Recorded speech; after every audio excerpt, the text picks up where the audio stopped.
কোনো প্ল্যানই ছিল না আমাদের ঘুরতে যাওয়ার, হঠাৎ করেই মানে মনে হলো ঘুরতে যাব, তো বেরিয়ে পড়লাম। আর আমার মেয়েকে কেমন লাগছে বলো, সরস্বতী পুজোর এটা ভিডিও তোমাদের সাথে শেয়ার করছি। সরস্বতী পুজোয় কলকাতায় ঠাকুর দেখতে যাওয়ার।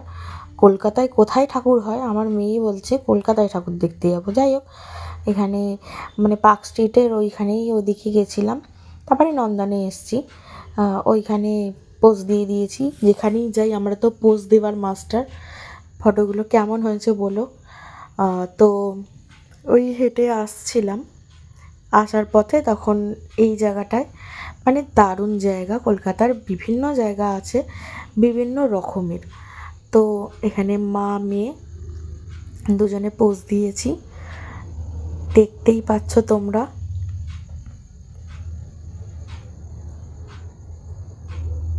কেমন লাগছে বলো তো, পাপা মেয়ের জুটি আর মা মেয়ের জুটি।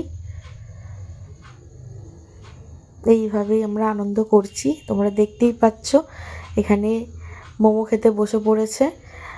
নন্দনে যাবে আর মোমো খাবে না হয়? মোমোটা এতই ভালোবাসে, যেখানেই যাক না কেন ও মোমো লাভার হয়ে গেছে। যাই হোক, এখানে নন্দনে ঢুকে গেছি, নন্দনে কিছু ফটো তুলেছি। তখন কি একটা ফেস্টিভ্যাল চলছিল, এই মুহূর্তে মনে পড়ছে না আমার, তবে ওই রাজাদের সব জিনিসপত্র মানে ওখানে তৈরি করছিল। এখানে আবার মোমো চলছে, এই দেখো, দেখতেই পাচ্ছ তো। কি ফেস্টিভ্যালটা চলছিল আমি ঠিক মনে করতে পারছি না। যাই হোক, এখানে তরোয়াল মুকুট ওই রাজাদের যেগুলো ব্যবহার হতো, কিভাবে কি হতো সেইগুলো সব মানে তুলে ধরেছে আর কি। সরস্বতী পুজোর সময় কি করব, এখানে তো মোটামুটি ঠাকুর দেখা হয়ে গেছিল, তাই চলে গিয়েছিলাম একটু ঘুরে এলাম। নিজেদেরও তো মাঝে মাঝে চেঞ্জ হতে হবে বলো, একভাবে তিনজনের মুখ দেখলে কি হবে? সারাদিন সকাল থেকে সকাল 5:20 মেয়েকে স্কুলে নিয়ে যাই, ঠিক সব কিছু কাজ মেটাতে 4:30 বেজে যায়। আর তারপরে কি আর কারোর ভালো লাগে বলো কোথাও যেতে?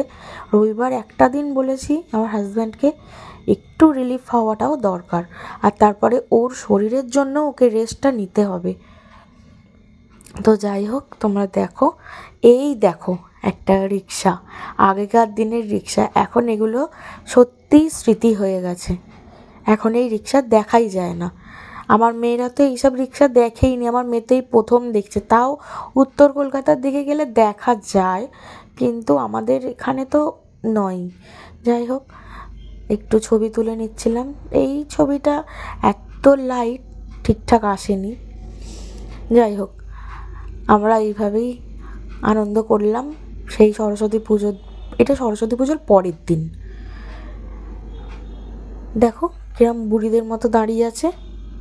এখানে আমরা দুজনে পোজ দিয়েছি, আমার মেয়ে ফটো তো আমি তুলে দিচ্ছি, মা তোমরা বসো। কেমন এনজয় করলাম বলো তো, তোমরাই বলো। ও এই ফটোটা যা এসছে আমার মিষ্টি, আর আমি তো পুরো পচা।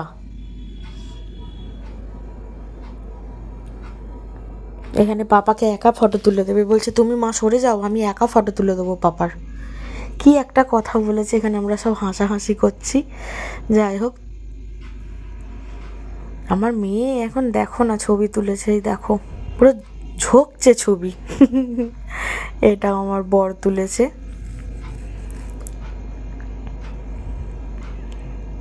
দেখো পাপা মেয়ে, এটা আমার বারবি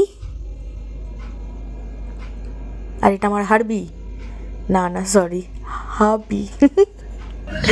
ইয়ার্কি করলাম। এখানে হেঁটে হেঁটে এখন চলে যাচ্ছি বাড়ি, তখন 9টা প্রায় বেজে গেছে, এবার বাস পাওয়াটাও তো সমস্যার ব্যাপার। যাই হোক, হাঁটতে হাঁটতে হাঁটতে চলে আসছি। আসার পথেও দেখো আবার ঠাকুরের সামনে ঠাকুর আর ঠাকুর, শুধু ঠাকুর দেখে গেছি। এইটা তোমার সকালের ফটো, তোমাদের সাথে শেয়ার করে দিলাম। এটা শরৎ সদনে আমি গিয়ে তো মেয়েকে নিয়ে ওখানে বসে থাকি। তো দেখো এত সুন্দর বাগানটা না করেছে ওরা, মানে দারুণ, জাস্ট ওয়াও। সকালে দেখলেই সত্যি মনটা একদম ফ্রেশ হয়ে যায়। তোমরাও দেখতে পাচ্ছ, তোমাদের সাথেও শেয়ার করে দিলাম, তাই জন্য দারুণ, প্রচুর মেনটেন করে ওরা। তো যাই হোক, আজকের মতো ভিডিওটা এইটুকুনি রাখলাম। কেমন হয়েছে জানিও। আজকের মতো টাটা।